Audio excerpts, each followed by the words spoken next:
Cháu quay video thôi. Hả? Cháu hả? Cháu quay video. Đang thử quay cái máy nét không thôi. Máy mới ạ. Đây này. Tôi mới mua xong à? Bao nhiêu tiền cái này đấy? Nét gì à? Mấy triệu? 5 triệu. 5 triệu mua ở Thế Giới Di Động à?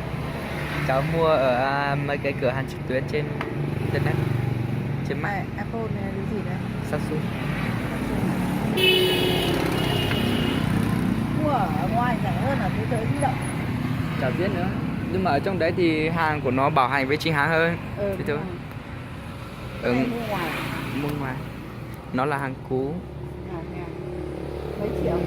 5 triệu. Nét ép là gì? Nét này